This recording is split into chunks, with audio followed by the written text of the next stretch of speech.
নমস্কার সবাই, ব্লগটা হলো মা বাবুর 25th অ্যানিভার্সারি। পুরোটা তো একসাথে দেওয়া সম্ভব না, এই কারণে আমি পার্টে পার্টে দিব। এখন বাজে 12:30, 12:30, আর আমি আর ঈশান মিল্লা মা বাবুর 25th অ্যানিভার্সারির লেগা ইনভিটেশন কার্ড রেডি করতেছি।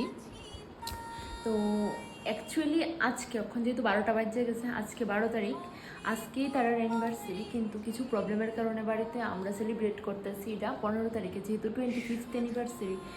মানে 25টা সবার কাছেই খুব স্পেশাল, প্রত্যেক বছরই স্পেশাল, তার মধ্যে 25টা একটু বেশি স্পেশাল। এই কারণে আমি আর ঈশান মিলে চেষ্টা করতেছি যতটুকু পারি করার। শুধু আমি আর ঈশান না, আরও অনেকে মিলে, সবার নামটা আমি মেনশন করতেছি না। সবাই মিলে আমরা মানে মা বাবুর অ্যানিভার্সারিটা সেলিব্রেট করতেছি। তো দেখি কতটুকু কী করতে পারি। আর ব্লগটা পোস্ট করতে করতে অনেক দিন লেট হইব আমি জানি, কারণ দুর্গাপূজা, লক্ষ্মী পূজা কোনো কিছুর ব্লগে আমি এখনও পোস্ট করছি না। ওই সবই পোস্ট করে তারপর অ্যানিভার্সারি ব্লগ আইব। তো ইয়া, দ্যাটস ইট।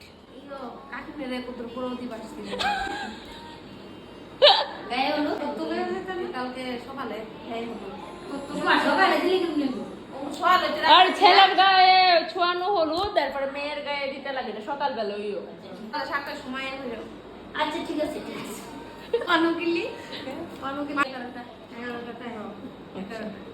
11টা 5-এ, 11টা ভুল কিছু, 11টা 5-এ। আচ্ছা ঠিক আছে। তো অনুষ্ঠানের আগের দিন রাত্রে আমরা সবাই গল্প টল্প করে অনেক দেরি হয়েছে ঘুমাইতে। তো সকাল সকাল উঠতে আমি গেছিলাম গা মালা, ফুল আর কেক আনতে। তো বাড়িতে আয়া দেখি সব ডেকোরেশন কমপ্লিট হয়ে গেছে, খুব তাড়াহুড়ার মধ্যেই সবটা অ্যারেঞ্জ করা। সবাই জানায়ও কেমন লাগছে। তারপর আবার মারে সাজাইতে বইয়া গেছিলাম, আর মার সাজ কমপ্লিট করে তো আমার নিজেরও একটু সাজতে লাগবো। তোমার বোনেরা সাজাইতেছি, মেকআপ আর্টিস্ট তো ঠিক করছো না তোমরা? তোমরা ঠিক করতে আসিলা? তোমরা ঠিক করতে আসলা? বড় বোন রয়ে তো মেকআপ আর্টিস্ট ঠিক করে।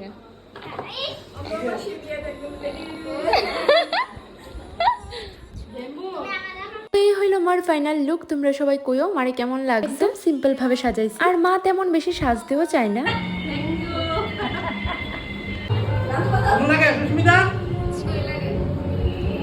তারা একটু একটু সাজায়, আবার আমি নিজেও রেডি হইতাছি। আফটার অল আমি আসছিলাম ওই দিনের প্রোগ্রামের হোস্ট। আর মা বাবুর শাড়ি আর পাঞ্জাবি কেমন লাগছে অবশ্যই জানা। আমি 2 মাস আগে যখন কলকাতা গেছিলাম ওই সময় নিয়ে আইছিলাম, তারা দেখাইছিলাম না। তো তারা সাজায় একটু উপরে গেছি, উপরে গিয়ে আমি ডিসঅ্যাপয়েন্ট হয়ে গেছি ভীষণ ভাবে, কারণ আমরার দিকে ভোল্টেজ না থাকার কারণে কোনো লাইটই ভালোভাবে জ্বলতেছিল না। আর এটার মধ্যে আমারও একটু দোষ আছে, আমার কইতে খেয়ালই আসছিল না যারা ডেকোরেট করছে তারা যে আমরার দিকে ভোল্টেজ থাকে। তো যাই হোক, ওই সময় আর কিছু করার আসছিল না।